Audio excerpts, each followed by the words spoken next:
누구나 그 젊을 때는 다 문학소년, 문학소녀 꿈을 꾸죠. 저도 10대 때부터 20대 중반까지 고전이란 고전은 거의 다 읽었습니다. 그리고 이제 나이가 들어서 50대 후반이 되면서 다시 고전을 읽기 시작했습니다. 그래서 몇 년 전부터 계속 어릴 때 읽었던 고전을 읽었는데 그때는 안 울었는데 나이가 드니까 이제 고전을 읽으면서 자꾸 눈물이 나는 그런 대목들이 많은데 에밀 졸라의 목노주점을 지난해 재작년에 한번 읽은 적이 있습니다. 19세기 파리 하층 계급의 비참한 삶을 담았어요. 제르베즈라고 하는 매력적인 여자분이 모자상 랑치하고 결혼합니다. 두 아이를 낳는데 파리로 왔어요. 랑치가 파리에서 다른 여자와 바람이 나서 사라집니다. 힘든 삶 속에 어느 날 쿠포라고 하는 사람이 자기에게 구원을 해서 결혼을 했어요. 쿠포가 일을 하다가 높은 데서 떨어져서 다칩니다. 그래서 이 사람이 더 이상 일을 하지 않고 자기 아내가 벌어다 주는 돈을 갖고 살면서 술을 마셔요. 알코올 중독자가 됩니다. 그래서 이 사람 누워서 술만 마시고 있고 혼자 몸으로 아이도 키우고 또 그 남편도 이렇게 봉양하는데 어느 날 또 도망갔던 바람나서 갔던 랑치가 돌아와요. 그래서 한 집에 이상한 그런 동거가 시작됩니다. 돈은 다 날려버리고 어느 날 보니까 딸은 또 가출했어요. 남편은 알코올 중독자. 그리고 얼마 뒤에 죽어버립니다. 희망이 사라졌어요. 이 제르베즈가 아주 매력적인 여성이었는데 뚱뚱해지고 더 이상 가망이 없으니까 몸을 팔고 그리고 술을 마시고 바다 끝까지 내려갑니다. 여자분 소원은 아주 소박합니다. 배불리 빵 먹고 지친 몸을 누일 방 한 칸 하고 남자한테 맞지 않고 죽을 때 침대에서 죽는 소박한 소원이에요. 근데 술을 마시다가 어떻게 죽었는지도 모르게 죽었어요. 희망이 있을 때는 가장 눈부셨는데 희망을 놓자 파멸됐어요. 제르베즈. 아주 슬픈 여인이에요. 이런 슬픈 여인과 같은 사람이 오늘 본문에 나오는 다말이라고 하는 사람이에요. 다말. 유다의 며느리입니다. 엘과 결혼했어요. 유다에게 삼형제가 있는데 아들이 엘과 결혼했는데 엘이 악함으로 하나님이 그를 죽였다. 그렇게 말씀하고 있어요. 자, 이 당시 문화는 대략 3000년 전이니까 이 당시 문화는 형이 결혼했는데 아이를 낳지 못하고 죽으면 둘째가 형수와 결혼합니다. 그래서 형이 죽으면 형사, 취수, 형수를 취한다 그래서 형사 취수법이라고도 해요. 계대법이라고도 합니다. 이을 계자에 대를 잇는다. 계대법이라고도 해요. 그래서 이제 둘째 오난이라고 하는 둘째가 형수와 결혼해요. 여자 입장에서 얼마나 기가 막히겠어요. 시동생이었는데 남편이 됐으니까요.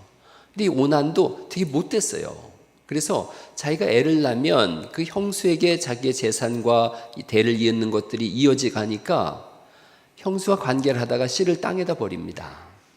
그럼으로 인해서 하나님이 그를 악하게 여기서 오난도 죽어요. 유다 입장에서 보니까 다말이 들어오고 와서 첫째 아들과 둘째 아들이 죽었거든요. 셋째가 셀라인데 아직 어려요. 이것까지 줬다간 세 아들 다 죽겠구나. 다 말아먹는 여자다 그래서 다말이라 그러나 봐요. 어떻게 방법이 없는 거예요. 그러니까 안 되겠다. 너 친정으로 돌아가 있으라. 그렇게 하는 거예요. 결혼시키지 않아요. 그 시아버지 유다를 한번 생각해 보세요. 유다의 인생도 여기 나오는 제르베즈처럼 다말처럼 정말 슬픔도 이런 슬픔이 있는 사람이 있나 싶어요. 동생을 팔아먹어요. 자기 동생 요셉을 팔아먹는 일에 유다가 앞장섭니다. 집에 와서는 아버지를 속입니다. 그 일로 인해서 이 집안이 풍비박산이 나요. 얼마나 집안이 슬프겠어요. 그 아버지가 가장 사랑하던 아들이 죽었다는 말을 듣고 아버지는 몸서 눕죠. 형들도 마음이 하나도 안 편하죠. 그리고 이 아들이 견디다 못해서 유다가 가나안 땅으로 내려갑니다. 이방인의 땅이에요. 거기서 이방인 여자와 결혼합니다. 막 살자는 거예요. 소망이 없는 거예요. 자포자기한 거예요. 가장 비극적인 인생이에요.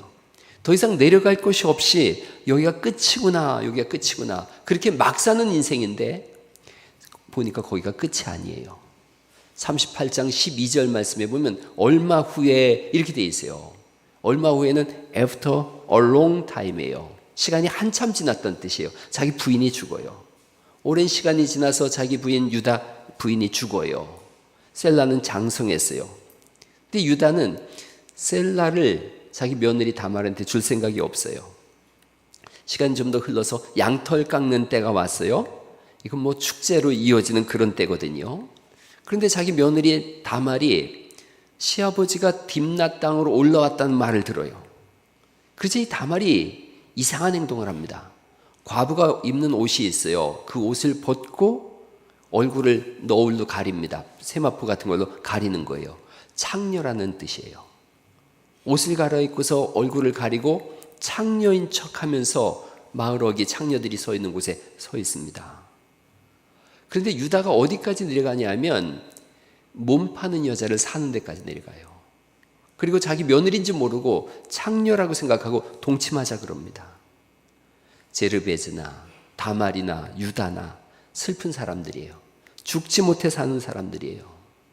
그래서 중요한 건 살아있어야 되는데 어쩔 수 없이 사는 거예요. 어쩔 수 없이 사는 거예요.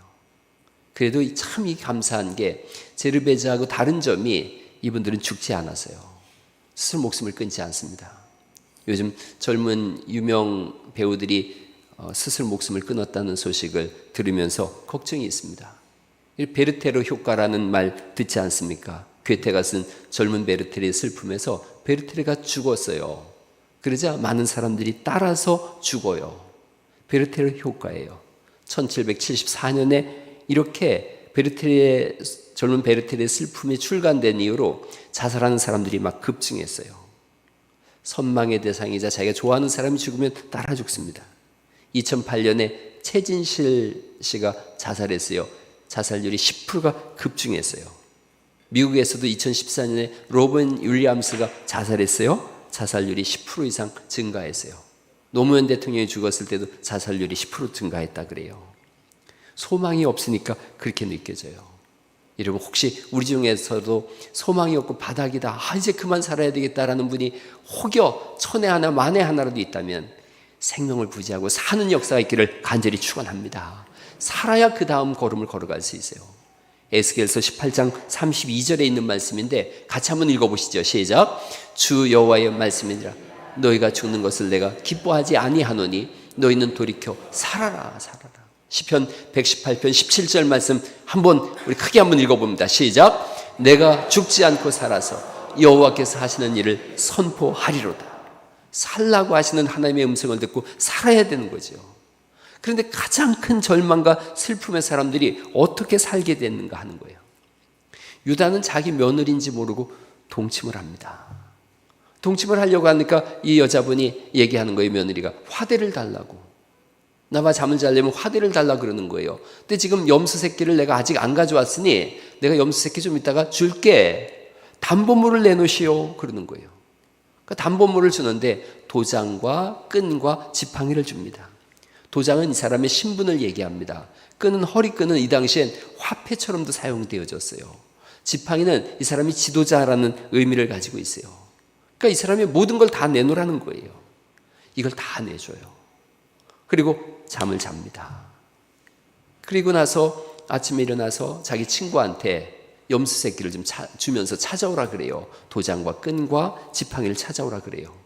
그 친구가 가서 보니까 이 여인이 간 곳 없이 사라졌어요. 이런 이 38장은 해석하기가 되게 어렵습니다. 아니 성경에 왜 이런 말씀이 있을까? 며느리와 시아버지가 동침을 하다니, 그리고 며느리가 창녀 옷을 입다니. 그런데 이 38장처럼 성경에 가장 큰 은혜를 주는 본문도 쉽지가 않아요.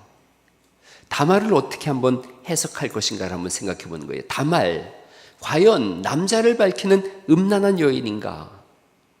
여러분, 하나님은 지금 유다 가문을 통해서 메시아를 보내려고 계획하고 계세요. 유다 가문을 통해서 메시아를 보내야 되는데 유다 가문에 자기 부인도 죽었고 아들 둘 죽고 셀라 하나 남았는데 며느리 다말이 있고 대를 볼 그런 방법이 없는 거예요. 다말에게 아들을 주지 않으려고 그러니까요. 그러니까 하나님의 구속사의 역사가 단절될 위기에 처한 거예요. 유다 가문을 통해서 메시아가 오셔야 되는데 그 모든 것이 단절될 위기에 처했어요.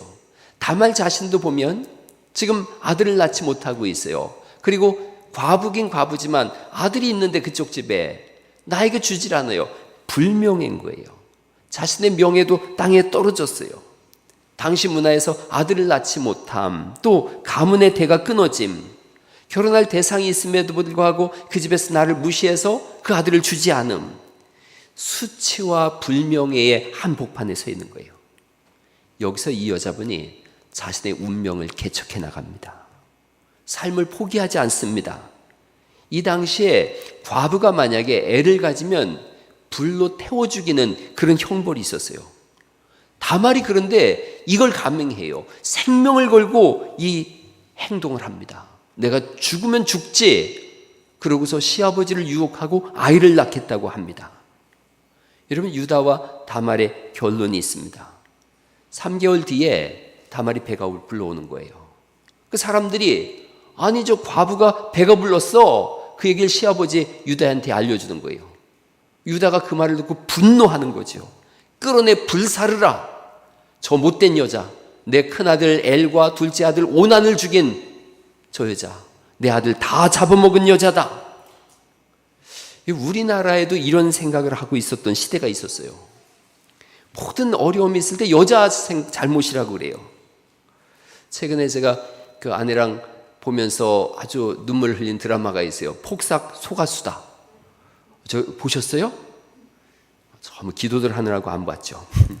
폭삭 속았수다. 저게 제주도 방언으로 수고하셨습니다래요.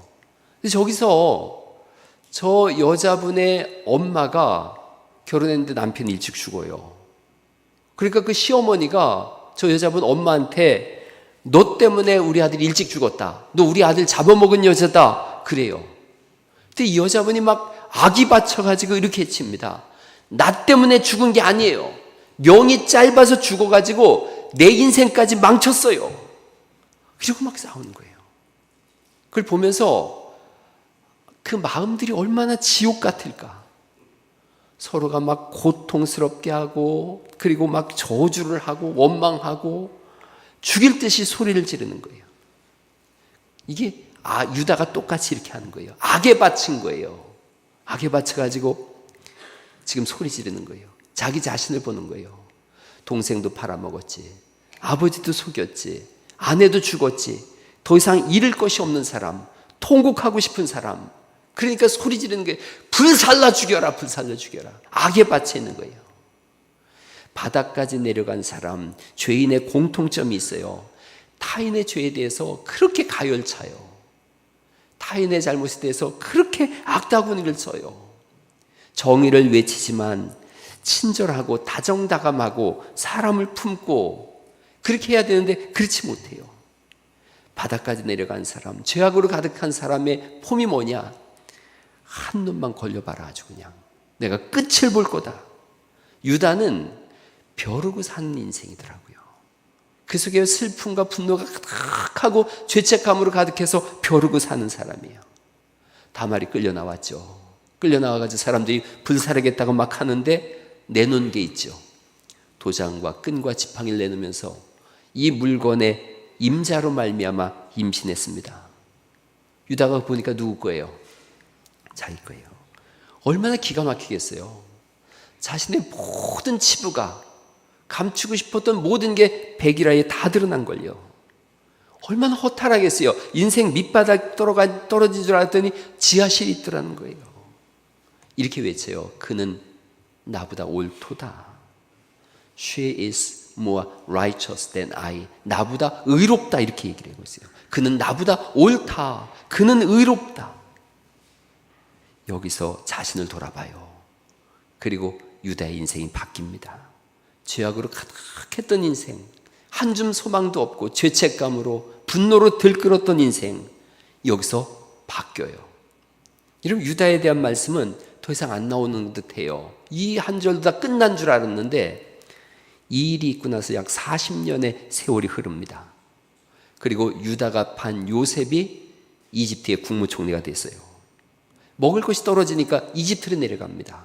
이집트로 내려갔는데 요셉 입장에서 형들이 자기를 팔았으니까 자기 막내 동생 베냐민도 죽였을지 모르겠다.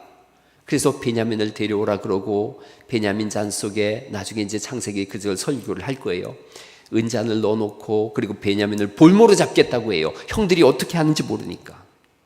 그때 이 두려운 시간에 유다가 나섭니다. 자기 동생인지도 모르고 유다가 나서서 이렇게 얘기를 해요. 베냐민을 여기 놓고 가면 우리 아버지가 죽을 겁니다. 제가 대신 베냐민을 대신해서 여기 남아서 당신의 종이 될 테니 베냐민을 돌려보내 주시고 우리 아버지를 살려주세요. 이걸 유다가 얼마나 구구절절히 간절하게 얘기하는지 이 말을 듣고 요셉이 뛰어들어가서 방에 들어가서 엉엉 울어요. 여러분, 완전히 새로운 사람이 됐어요. 동생을 위해서 자기를 내놓겠다고 하는 사람으로 바뀌어져요. 이게 이 38장의 사건 이후에 일어난 일이에요. 나중에 마지막에 그 아버지 야곱이 12아들들을 이렇게 축복할 때 유다를 복을 줘요. 비록 요셉을 팔았지만 죽이지 말자고 유다가 말했거든요. 막내 아들 베냐민을 대신해서 자기가 남겠다는 말을 하거든요. 그 창세기 50장에 유다를 향해서 그 아버지 야곱이 이렇게 복을 빕니다. 유다야, 너는 네 형제의 찬송이 될지라. 규는 임금이 들고 있는 그 홀이에요. 지팡이에요. 임금의 지팡이 규가 유다를 떠나지 아니하며 통치자의 지팡이가 그 발 사이에서 떠나지 아니하기를. 실로는 메시아입니다. 메시아가 오시기까지 이르리니 그에게 모든 백성이 복종하리로다. 이렇게 복을 빌어줍니다. 여러분, 유다를 가만히 보면서 유다가 누굴까 하는 거예요. 유다가 누굴까? 영어의 유는 누구예요? 너다. 바로 우린 거예요. 십자가 앞에서 죄악이 낱낱이 다 드러나는 거예요. 유다가 그 백일하의 죄악이 드러나듯이 십자가 앞에 섰을 때 우리의 죄악이 낱낱이 드러나요. 로마서 3장 10절에 있는 말씀이 의인은 없나니 하나도 없다. 마태복음 15장 19절부터 있는 말씀에 유다의 모습과 우리의 모습이 똑같습니다. 같이 한번 마태복음 15장 19절 읽어볼까요? 시작. 마음에서 나오는 것은 악한 생각과 살인과 간음과 음란과 도둑질과 거짓 증언과 비방이니. 유다의 모습이자 우리의 모습이에요. 로마서 1장 28절에 32절에 우리의 죄악을 쭉 나열했는데 같이 한번 읽어보죠. 시작. 마음에 하나님 되기를 싫어하며 모든 불의, 추악, 탐욕, 악의가 가득한 자요, 시기, 살인, 분쟁, 사기, 악독이 가득한 자요. 쭉 써있고 이런 일을 행하는 자는 사형에 해당하다고 하나님께서 정하셨으나 자기도 그 일을 행하고 그 일을 행하는 다른 사람도 옳다 하느니라. 이렇게 말씀하세요. 십자가 앞에 서 있는 우리의 모습이 그 다말과 동침하고 나서 도장과 끈과 지팡이를 내놓고 바로 당신이요 할 때 그 백일하에 드러난 유다의 모습과 다를 바가 없어요. 불꽃 같은 하나님의 눈동자를 피할 사람이 이 우주에 누가 있겠어요? 우리나라가 세상에서 지구촌에서 지금 가장 안전한 나라라 그러더라고요. 두 가지 초이스가 있어요. 왜 가장 안전한 나라가 됐을까? 첫째, 국민의 수준이다. 두 번째, CCTV다. 뭘 것 같습니까? 지난해 제가 좋아하는 우리 김종태 집사님이 밥을 사주신다고 큰 소리를 쳐서 고깃집을 갔어요. 이왕 얻어먹는 거 제대로 된 거 먹자. 소고기 먹어야겠다. 소고기를 얻어먹었는데 계산해야 되는데 지갑이 없어진 거예요. 고인지 아닌지는 잘 모르겠지만 어쨌든 그래서 돈을 제가 냈어요. 앞으로 김종태 집사님 밥 산다 그러면 지갑부터 체크하세요. 지갑을 근데 집에도 없다는 거예요. 전화를 했더니 차에도 없는 거예요. 교회도 없는 거예요. 아무리 찾아도 없어요. 그래서 추적해보라 그랬더니 글쎄 은행에서 돈을 찾고서 아무래도 거기 있는 것 같다는 거예요. 여기 고현교회 앞에 있는 그 365 거기에 있더라고요. 그래서 막 불이 나게 갔더니 거기에 고스란히 지갑이 놓여 있더라고요. 이유가 1번 국민 수준이다. 2번 CCTV다. 여러분, CCTV가 다 보고 있더라고요. 근데 전능하신 하나님의 눈앞에서 그 불꽃 같은 눈길 앞에서 우리의 모든 죄가 백일하에 드러나요. 얼마나 부끄럽고 당황스럽고 아프겠어요. 진실이 밝혀진 유다, 죄악의 한복판에 서 있는 유다. 모든 것이 너다. 죄가 영어로 sin이에요. sin. S-I-N이에요. 가운데 뭐가 있어요? I, 내가 있어요. 모든 죄가 다 드러날 때가 있어요. 유다는 자신이 의롭지 못하다고 고백해요. 그게 반전이에요. 십자가 앞에 나서 우리가 다 우리의 죄악을 드러났을 때에 그 앞에 무릎을 꿇습니다. 주님, 제가 죄인입니다. 예수님의 십자가가 아니면 영 죽을 수밖에 없는 죄인입니다. 십자가의 보혈만이 나를 건져낼 수 있습니다. 요한일서 1장 7절에 예수의 피가 우리를 모든 죄에서 깨끗하게 하실 것이요. 에베소서 1장 7절 또 읽어볼까요? 시작. 그의 피로 말미암아 구속 곧 죄사함을 받았느니라. 로마서 5장 9절에 그의 피로 말미암아 의롭다함을 받았으니. 골로새 1장 14절 읽어볼까요? 시작.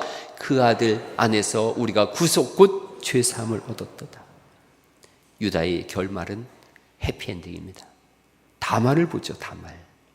다말은 두 아들을 낳습니다. 베레스와 세라를 낳는데 되게 재밌는 사건이 일어나요. 다말이 쌍둥이를 낳는데 아기를 낳는데 먼저 손이 쑥 나온 거예요. 그래서 산파가 이놈이 첫째구나. 그리고 거기다 붉은 실을 매준 거예요. 큰 형과 동생을 알아보기 위해서. 그랬는데 그 손이 쑥 들어가는 거예요. 다시. 그러더니 이 손목에 매지 않은 아이가 나오는 거예요.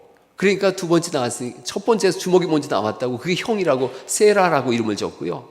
두 번째 나왔는데 사실 먼저 나왔지만 주먹이 첫 번째 나온 애가 아니니까 베레스가 동생이 됐어요. 베레스는 터트리고 나오다 이런 뜻을 가지고 있고요.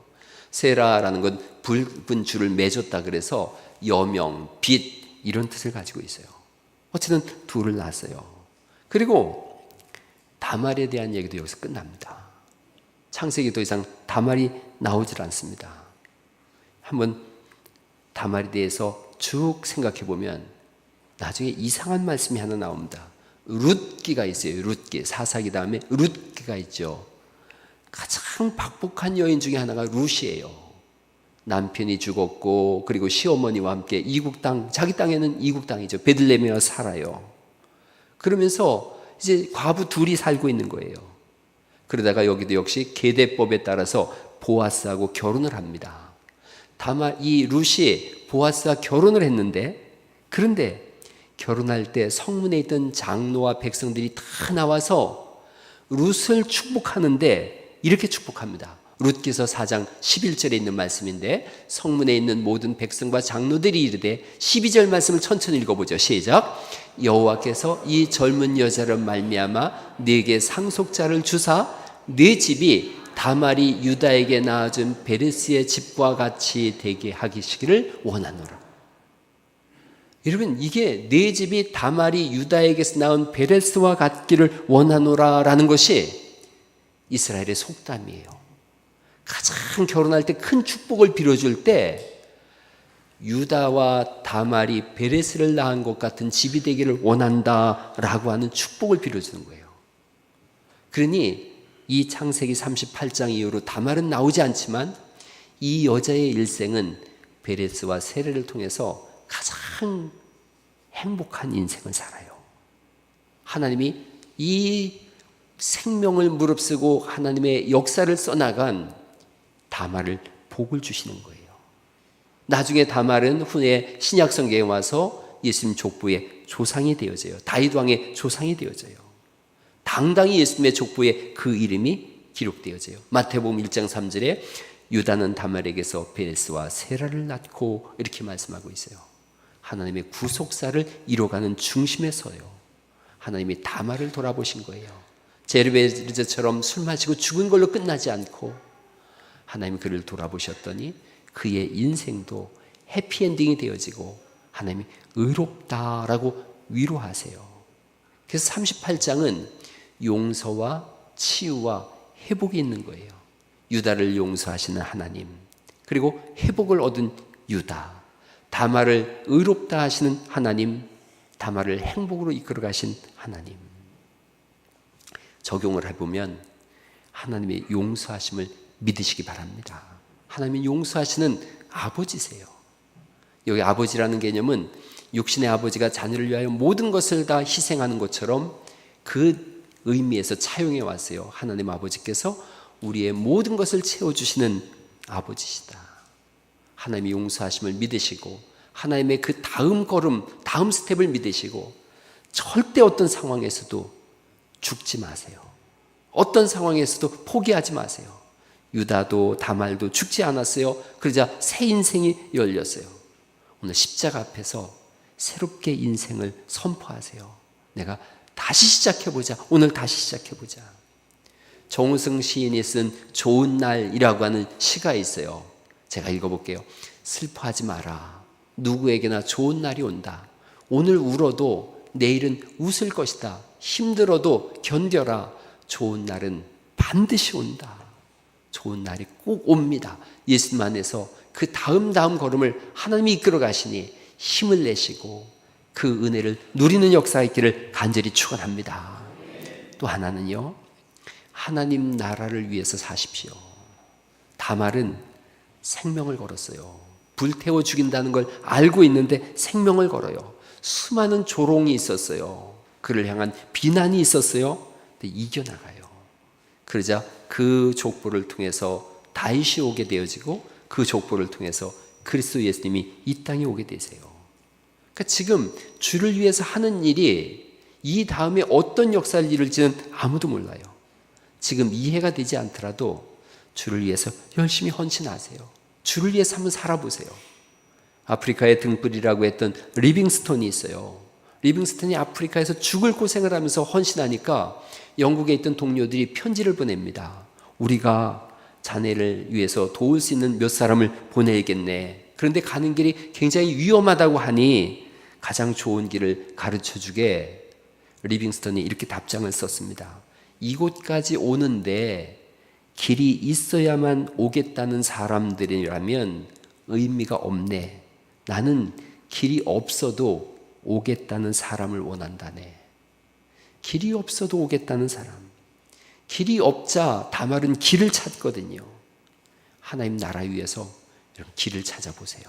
목사도 우리 장로님들도 우리 직분자들도 어떤 길이 옳은 길인지 열심히 찾고 있지만 그 여러분들이 교회 안에서 누가 안 하는 것이 있다면 내가 한번 해봐야 되겠다. 길 없는 것이라면 내가 길을 만들어야 되겠다. 교회는 길을 찾는 사람과 원망하는 사람 두 종류가 있어요. 왜 길을 안 내나 이러면서 원망하는 사람이 있다면 길이 없다면 내가 신장로를 만들지, 그런 사람들이에요. 오늘 여러분 하나님 나라 위하여 또 다른 길들을 여러분 함께 만들어가는 은혜가 있기를 간절히 축원합니다. 오늘 말씀을 마치려고 그래요. 존 뉴턴이라고 하는 분이 1725년에 영국에서 태어났어요. 어린 시절에 엄마가 돌아가셨어요. 굉장히 거친 삶을 살아요. 방탕한 삶을 살아요. 바닥까지 내려갑니다. 나중에는 노예 무역선의 선장이 되어져서 아프리카 노예들을 유럽을 운송하면서 수없이 많은 사람들을 고통 속으로 몰아넣습니다. 저 사진을 보면 노예들이 저렇게 끌려가는데요. 그 다음 사진 보시겠어요? 저렇게 해서 끌고 갑니다. 저렇게 짐칸 속에 사람을 묶어서 저렇게 해서 배를 태워서 가요. 그래서 3분의 2는 죽어요. 저 안에서. 죽거나 미치는 거예요. 저 아프리카 들판을 뛰어들던 사람들이 저렇게 해서 끌려가니 어떻게 살겠어요? 미치거나 죽어요. 죽으면 바다에 그냥 던져요. 그 일을 이 존 뉴턴이 낄낄 웃으면서 그 일을 하는 거예요. 어느 날 노예 무역선을 항해 중에 큰 폭풍을 만납니다. 배가 침몰할 위기에 써 있어요. 그때 뷰스 자신을 돌아본 거예요. 내가 수없이 많은 사람들을 죽음으로 몰아넣고 죄악으로 가득 찼는데 이대로 가면 난 지옥이지. 자신의 죄를 봐요. 회개합니다. 잘못했습니다. 다시 살겠습니다. 해요. 간신히 살아남으면서 한없는 하나님의 은혜를 깨닫게 되어져요. 노예 무역을 중단하고 목사가 되어져서 이 사람이 그 다음부터 노예를 폐지하는 일에 앞장을 섭니다. 끝까지 앞장을 서서 노예 폐지의 그 한 중심에 서 있어요. 이분이 그때 받은 은혜를 부른 찬송이 쓴 곡이 나 같은 죄인 살리신 주 은혜 놀라와 잃었던 생명 찾았고 광명을 얻었네. Amazing Grace를 이분이 작사를 해요. 큰 죄악에서 건지신 주 은혜 고마워. 나 처음 믿은 그 시간 귀하고 귀하다. 이제껏 내가 산 것도 주님의 은혜라. 또 나를 장차 본향에 인도해 주시리. 거기서 우리 영혼이 주님의 은혜로 해처럼 밝게 살면서 주 찬양하리라. 한 치 앞도 알 수 없는 우리의 인생 속에 무엇이 우리를 살게 하는가? 한없는 하나님의 은혜예요. 죄악으로 허덕이거나 실패와 좌절로 무너진 우리의 인생을 어떻게 다시 일어나게 하는가? 한없는 하나님의 은혜예요. 책망하지 않으시고 여전히 품으시고 함께 이 길을 걸어가자고 그렇게 새로운 인생을 열어주시는 분. 우리는 유다 같기도 하고 다말 같기도 한데, 근데 하나님은 유다를 행복하게 하셨고 다말의 삶을 행복하게 하셨어요. 여러분 삶 속에 그런 한없는 하나님의 은혜가 있음을 알게 하셔서 오늘 이후로 삶에 빛나는 역사가 일어나기를 예수님의 이름으로 축원합니다.